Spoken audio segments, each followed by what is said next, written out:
Hello, and welcome to episode 71 of Public Interest Podcast with your host, Jordan Cooper, where we interview politicians, activists, advocates, and others who seek to improve the state of the world. We're here today with Hanoch Hecht, a rabbi at Rhinebeck Jewish Center in Rhinebeck, New York, and founder of 6minuterabbi.com. Hanoch, how are you doing today? Jordan, it's an absolute pleasure to be here. I have listened to your podcast in the past, and I'm very, very grateful and honored that you felt that I'm fit and worthy to be interviewed by you. Thanks. I'm doing wonderful. How are you? We're glad to have you on. I'm fine. The first question I'd like to ask you is, what are you currently doing, or what have you ever done to advance the public interest, and why? You asked a very, very tough question. In a very simple answer, Maimonides teaches that every individual must look at the world as an equal scale of good and bad, good and evil. And we have to say that our next action that we're going to do, if we do it on the side of evil, we're going to tip the entire scale of the world to the side of evil, the side of no good. And the opposite is true as well. That if we do one good deed, we tip the entire scale of the entire world for the positive. And this is the attitude that one must conduct themselves in everything that they do. I'm blessed to grow up and was raised in a family of community activists and community forward and community involved family. And we try to keep up that legacy and that dynasty. But of course, looking at it that it's not necessarily the big things that we do in our life that can make the greatest change, or sometimes it's the smallest things in our life that's able to tip the scale for the good. It's a really beautiful and rather unique approach to public service, that it's not doing the big and the grand with the trumpets heralding, but really doing a small thing. Now, you started a very small thing. Could you please tell us how you started small and grew larger with being a Chabad rabbi in New York? Well, the Rebbe's philosophy, and it really goes back to the story of Moses. I don't know if you're familiar with the story, but the reason why God chose Moses to be a leader is Moses was a shepherd, and he saw one of his sheep leaving his flock, and he chased the sheep, and he followed the sheep, and he saw that the sheep was tired and needed water. And Moses took care of that one individual sheep that ran away from the flock. And after he drank water, he carried it back to the flock so he shouldn't be tired and need water again. And God said, if this person cares about the individual sheep, although he has a flock of thousands of sheep, that's the person I want to lead the Jewish people out of Egypt. And the same is true. The Rebbe's philosophy was really caring about the individual. So when I approach any area that I want to get involved with, whether it's maybe fighting poverty or making a difference in our community, whether it's on a religious level or a social level, the way I approach it is it going to make a difference for one person, for one individual? And if the answer is yes, then it can make a difference for the entire community. And if the answer is, it's not going to impact the one person, the one individual, then it's going to make no impact on a grander and greater level as well. And there's a story told about an old gentleman, and there was the sea washed up on the beach, thousands and thousands of starfish. And there's an old guy taking one starfish at a time and putting it in the water, one in the water, one, and puts another one in the water. And a few teenagers walk by and they start laughing at him. He said, look at the beach, there are thousands of them. Do you make a difference by the few that you throw in? And the old man takes one more and throws it in the water and turns to them and said, to that one I made a world of a difference. And that's what it's all about. It's all about making a world of a difference in the individual. And we do this here in Rhinebeck and in Dutchess County, as well as the organization I'm involved with in New York City as well. So you got started with just, first of all, for our listeners' benefit, could you please explain what and who the Rebbe is and what a Chabad rabbi is all about? So the Lubavitcher Rebbe, Rebbe Menachem Mendel Schneerson, was the seventh Rebbe. The word Rebbe means teacher, but it's used in the context of a spiritual leader or spiritual guru. And before we go further, is there a difference between the word Rebbe and the word rabbi? In definition, no. In the way it's used, yes. Mm-hmm. A Rebbe is one of a generation. A rabbi, there are many. A rabbi could lead small community, and a Rebbe is a rabbi's rabbi almost. But he's more spiritual than a rabbi. And as a rabbi, I make the joke that I'm a salesman for God, that I'm trying to peddle and sell God's work or spirituality in Torah and Judaism, whereas the Rebbe is not so much doing that, but more he's trying to create the conduit for people to build a better relationship with God. And this was a real living man? He was a living man. He was the seventh of the dynasty of Hasidic rabbis, what's called Chabad Hasidism. Hasidic movement started in 1698 by the Baal Shem Tov, the master of the good, the master of the good name. That's how they called him. So Baal Shem Tov are actually three Hebrew words meaning the good name, correct? The master of the good name. That's right. Baal means master. Shem Tov means good name. Mm-hmm. And the Rebbe's predecessor, the first Chabad Rebbe, took the teachings of the Baal Shem Tov to the next level and brought it to a whole intellectual approach of study of godliness and serving God and spirituality. And the Rebbe was the seventh leader, and the Rebbe passed away in 1994, but he left a set of teachings that is followed today. Today there are 45 Chabad rabbis across the globe, each one making a difference in their own community like we do here in Rhinebeck. Sorry, only 45? 4,500, excuse me. 4,500 Chabad rabbis across the world? Yes, there are 4,500 Chabad rabbis across the globe. So whether you want to go to the Far East, or you want to go to Africa, or to Australia, or to South America, to the United States, anywhere across the globe, there's Chabad rabbi. In fact, it was just this year that this Chabad rabbi that moved to the 50th state, South Dakota, with only about 150 Jews. He moved out to try to create a community for those 150 Jews as well. Now, what if these Jews are not observant? What if they're secular Jews? Is there a role for the Chabad rabbi? The goal of the Chabad rabbi is the secular Jew. The religious Jew that may live in Brooklyn or in Jerusalem, he already has his connection to his heritage. But the secular Jew, I don't know if I like the word secular, but the Jew that may not be so familiar with all the teachings and so familiar with his heritage, he needs to study and learn about it. And it's not so much tomorrow he's the most observant guy in the world. The point is that he builds a connection and a relationship with his heritage, and each one on their own level, each one doing the little bit that they're a little bit at the level that they are at.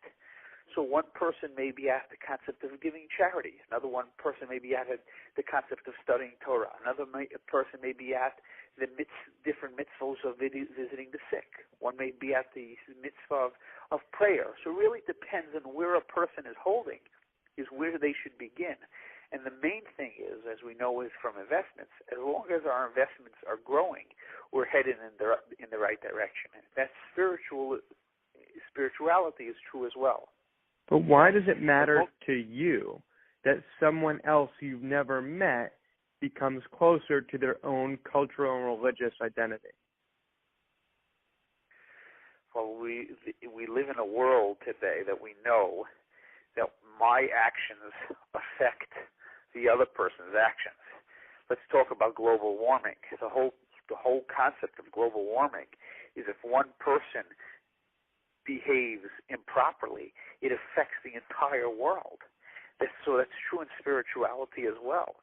I cannot be a spiritually complete individual if I think it's only me and God, if I don't care about my neighbor. In fact, the most important mitzvah in the Torah, the fundamental principle of Judaism, is the concept of loving thy neighbor. One of the most famous stories in the Talmud is an Anju comes to Shammai and says, I want to convert. Teach me the entire Torah as I stand on one foot. And Shammai throws him out. And then he goes to Hillel, who is another rabbi, and he tells Hillel, I want to convert, teach me the entire Torah as I stand on one foot. And Hillel says, don't do to others what you don't want to be done to yourself. And the rest is commentary. The most basic tenet of Judaism is loving thy neighbor. And loving thy neighbor means not that you love him because you're going to change him. Love him and respect him for the way he is.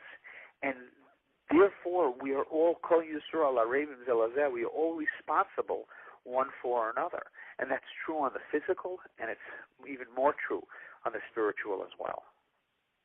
So do you feel, so the sense of responsibility is driven partially philosophically. You feel as though we are all in this thing called life together, and your actions are inherently tied to the rest of the world, and the rest of the world's actions affect you, and therefore, absolutely. To advance, you can't really separate yourself from the world, and therefore it is important to do the best you can to focus on improving the world and however you can, while you can, right now, in whatever small way that you can. You said it better than I can say it. Absolutely. That is the entire goal that at least I believe I strive for every day. Understanding that we're in it together, and it's a communal goal. And yes, many of us have a smaller impact. Many of us have a larger impact. But throw a pebble in the ocean, it makes a little ripple effect, and that creates more and more of a ripple. And it gets and as it increases, it gets larger and larger. And therefore, our goal is a communal goal, looking at the individual, but knowing that all the individuals make up the entire world.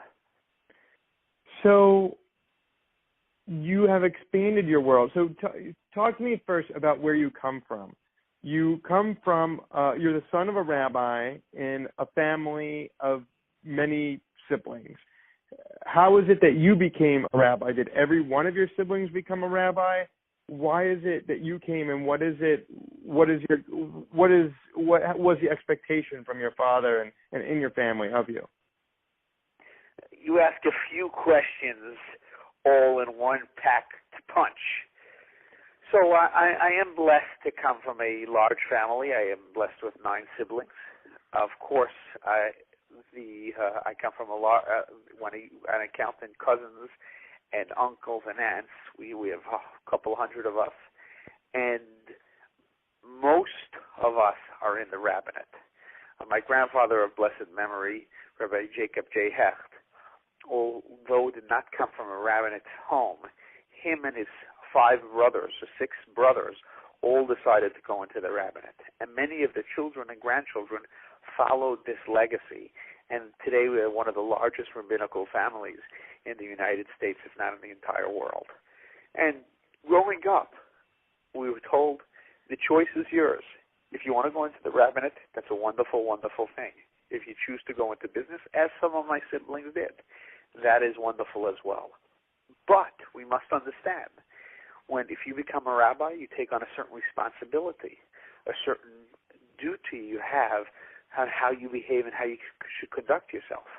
But if you go into business, you're also required, then comes along with responsibilities as well. And so there's a moral and ethical code that is incumbent upon you to adhere to, given to you by the Torah and by instruction from your family, and you must adhere to it regardless of which path you choose. Correct, but it's more than that. In yeshiva, which is rabbinical school, you learn about, the saying is, if you want to learn about the divine providence in the world, study.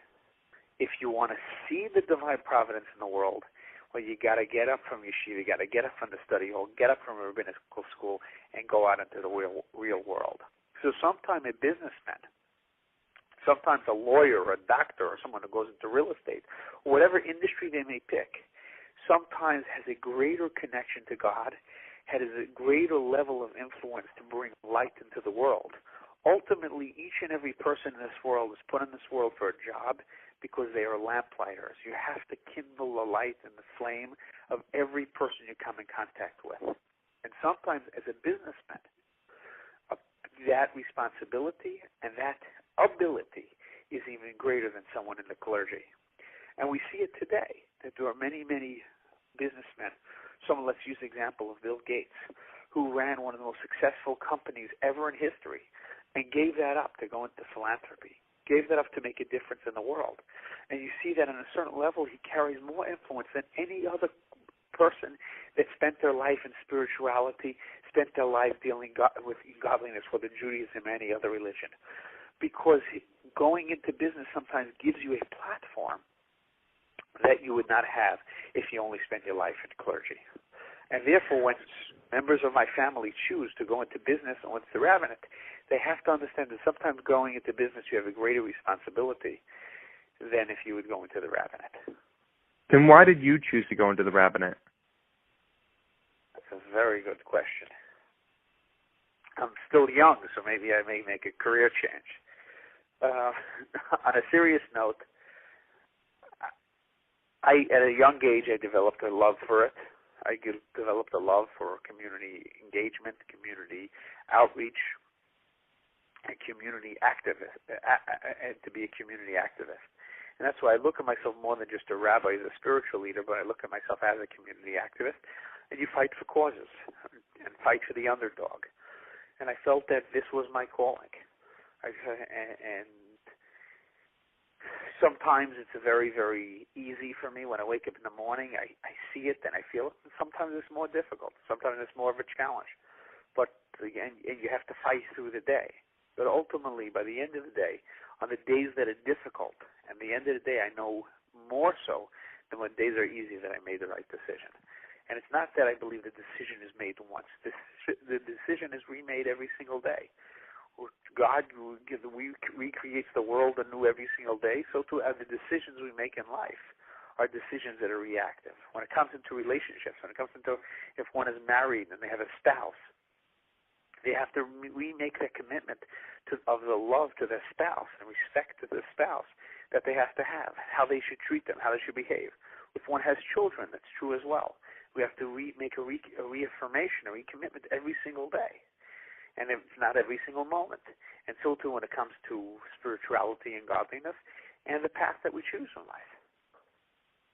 So it seems as though you must care for the individual and understand the importance of each individual act that you make, and understand you must rededicate yourself to your commitments each and every day, whether those be to study, to God, to your family members, to your friends, to your business colleagues. Each and every day you recommit yourself. And in fact, speaking about business, you have started your own side venture called 6 Minute Rabbi, where you deal with businessmen. Can you explain a little bit about this venture, how you got the idea to do it, what it's all about, why you do it, and let's go from there. So the premise is that if I go to Jordan Cooper, I say, hey, Jordan, let's study Torah. And you say, Rabbi, I have no time to study Torah. And I don't really have a response to that. And I approached many, many people throughout my career. And I said, let's study Torah. And they all said, no, I don't have time. And remember, in order for someone to know what to do and how to do it, they have to study. Mm-hmm. So I thought about this for a very, very long time. And I said, you know what? There has to be a better way. And I went online and I researched that our attention span is about 6.5 minutes. And unfortunately, with the addiction to cell phones, it's going down quite rapidly. But before the crazy addiction to cell phones and smartphones, it was about 6.5 minutes. So I said, hey, let me make a Torah class for 6 minutes, and let me see if people would be interested. And everybody I met an individual, a lawyer on the street. I said, hey, let's study Torah 6 minutes in your office. Let's turn your office, transform your office, a place of business, to a place of spirituality. And I went in, and most people said yes. And I developed this both in my local area where I live in Rhinebeck, New York, and then I went to Manhattan. I started doing it in Manhattan, and today I get a, thank God, there's City Bike. I get on City Bike. I start by Wall Street to make my way uptown. I can do in one day in Manhattan. I can study with 30 different people for 6 minutes of Torah.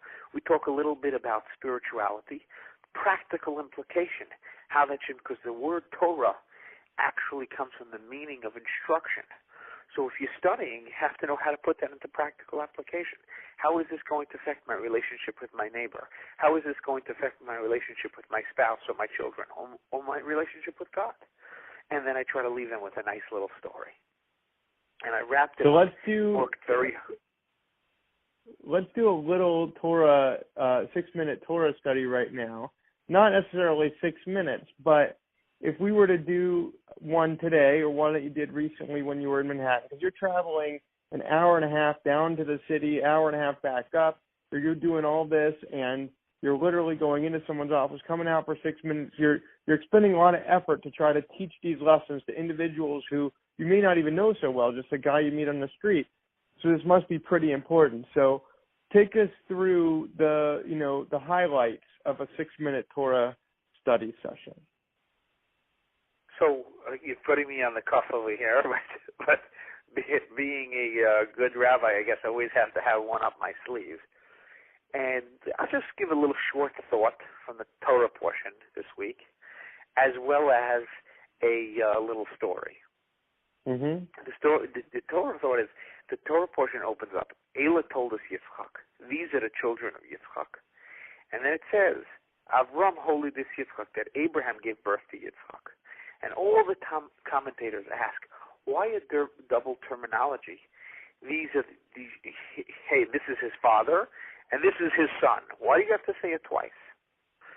And very, very short.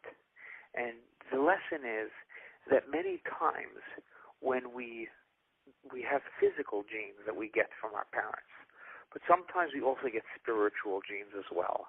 We grew up in a home that we saw our parents are very, very good to the poor. Or we saw that our parents had the quality of inviting guests, always having an open home, inviting guests into their home. Or we saw our parents being involved in organizations, volunteering. Maybe they were helping people in their neighborhood, maybe helping family members. We see many good qualities. So we have to understand that many times we're given physical genes, we're also given spiritual genes as well.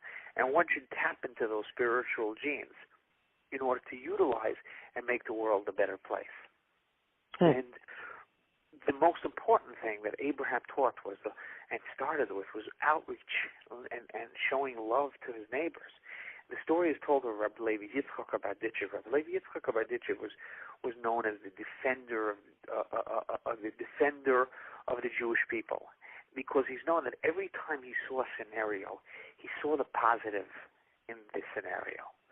And the story is told that he's walking one Saturday morning in the marketplace, and he sees a Jew smoking a cigarette on the Sabbath. And it's forbidden for one to smoke.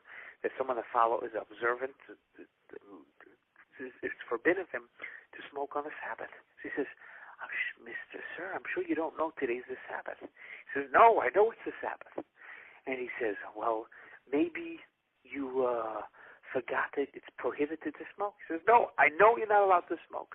He says, maybe you have a good reason to smoke. Maybe you're nauseous, you don't feel well, so it helps you. He says, no, I'm not. I know it's forbidden, I'm still doing it. And Rabbi Levi Yitzchak Chabad is a great Hasidic master with such love for his neighbor. Lifts up his hands to the heaven and says, Master of the universe, look how much you children don't want to lie. Even if they could say a little lie to get out of breaking one of your laws, they still rather tell the truth. So an individual like myself would walk by and say, wow, he breaks all these laws and he still doesn't even care about it. He turns around and he shows that there's a different way to look at it, look at the positive in the situation. And just to say one more story that brings out this point, is Rabbi Levi Yitzchak Chabad was walking one morning and he sees a man in his prayer shawl praying. But while he's praying, he was a wagon driver, and he's taking the oil to grease the axles of his wheels for later during the day to save time. He's doing it while he prays. I would walk by and say, what is this guy? Pray and then do it. How long does it take to pray already? But Rabbi Levi Yitzchak of Adishev walked by and said like this. Looked at him and said, look at this, amazing. God, look how much your children love you. Even when they grease the wheels of their wagon, they still pray to you. And these two short stories show us that when we have to have an outlook in life that is looking at the benefit of our neighbor. So much we live in a world, especially to talk about the outcome of the presidential election, to look for the evil within one another, look for the negative in one another, and how that's supposed to be the opposite. That's what Abraham and Isaac taught us. And children of Abraham, Isaac, and Jacob, we have to know that we have to look at the good in the neighbor. You have to find the positive in the other person. And it is through that it's through finding the positive, that will bring about a time of peace, a time of prosperity, a time that the world is going to change for the better. So I don't know if that was 6 minutes, but I really appreciate that. And I have to segue for a moment into explaining to our listeners why exactly it is that I do this podcast. I think on the same note that you just raised, you know, a lot of the media, when you focus on politicians, you find that the media coverage is quite negative, and it focuses on maybe the 5% of politicians who have scandal, who've been corrupt, who have had some kind of negative story, and that's what's newsworthy and exciting and eye-grabbing. And the 95% of politicians and public servants who go about every day doing their job, being responsible, answering constituent services, providing constituent services, answering constituent calls, planning legislation for the next session, going through the budget, just doing the nuts and bolts of their job responsibly, that's considered to be too boring and not newsworthy. So by showing the real humanity of these individuals and accentuating the service and the stories of the majority of people who really are doing public service for all the right reasons, I hope to have a positive influence on society and to provide inspiration to others to do public service. And on the other hand, I also hope that by providing the voices and the faces and the humanity behind each individual, behind their title, right, to see the man behind the governor, to see the woman behind the congresswoman, to see, you know, the real person, I hope to engender tolerance, love, and appreciation of the other, as you, Hanoch, mentioned, that we should all have love and understanding for each other, because we are all different. But by allowing us to share our stories and see each other's humanity, we're not just an objective, some kind of other, an archetype, where actually we become real human beings to each other. And when you know one another, it's quite difficult to hate, and it's much easier to respect. And I think that the stories, Hanoch, that you share of the Talmud and the Torah and the motivation that you have as a rabbi are very similar to the mission of this very podcast. So I would like to wrap up this podcast. I agree with you, and I thank you very, very much for what you're saying. And then it's a wonderful thing, and I hope that the podcast is listened by many millions of listeners and makes a little bit of change within the world. As we wrap up this episode, I'd like to give you an opportunity one last time to reflect upon your lifetime of service, the lifetime of service of your forebears, of your father and your grandfather, the rabbis, of the Rebbe that you spoke of all of the Jewish tradition that you continue and perpetuate, and yet and the public service yet not done by your young children as they will grow up and make the world better, and the example that you set for them with your life. So please take a moment and reflect upon the great tradition of public service of which you are a part, and your motivations and what you think about the legacy that you have inherited and that you will bequeath to the ensuing generations. All your questions come with a packed punch. But I think in conclusion, if I had one message to the world, I think it's that the teachings are there. The path has been paved and walked on. All we have to do is have enough guts in this crazy world to walk down that path and make the difference that we need to bring about a time of peace, a time of brotherhood, a time of prosperity, a time of love, a time of care, versus all that we see out there is prejudice, hatred, political craziness, and all the terrible things that we see out there. And understand that we are all created in the image of God. And in order for us to truly respect God, we have to respect our neighbors. And the reason why that God created us in his image is to know that first comes the respect for man, and then comes the respect for God. If one doesn't love thy neighbor, one doesn't respect thy neighbor, they sure cannot respect God or respect the or love God as well. And therefore, the path has been paved. All we have to do is have enough guts, enough strength and courage to walk down that path and make a little bit of difference. All we need to do is shed a little bit of light, as we began with, tip the scale just a drop in our favor. And if we tip the scale for the entire world with one deed, imagine how much power we have. And therefore, it is incumbent on each and every one of us, and I talk more to myself than to anybody else, that every single day, which is, whether it's 24 hours of the day or the 60 minutes of the hour or the 60 seconds of the minute, or every moment, to try to think about this, the great responsibility we have to make the world a better place than the day before, than yesterday.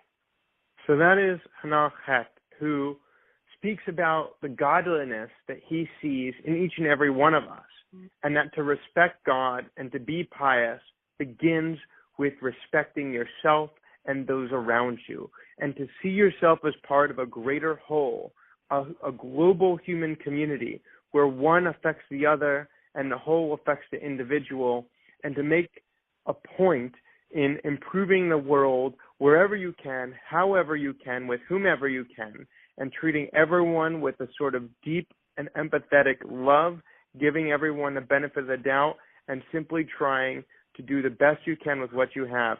That is what public service is to Hanoch Hecht. So thank you so much, Hanoch, for joining us. And thank you very, very much, and much continued success to you and to all your endeavors. Thank you. And this has been episode 71 of Public Interest Podcast with your host, Jordan Cooper, where I interview politicians, activists, advocates, and others who seek to improve the state of the world. Thanks for joining us, and we'll talk to you next time.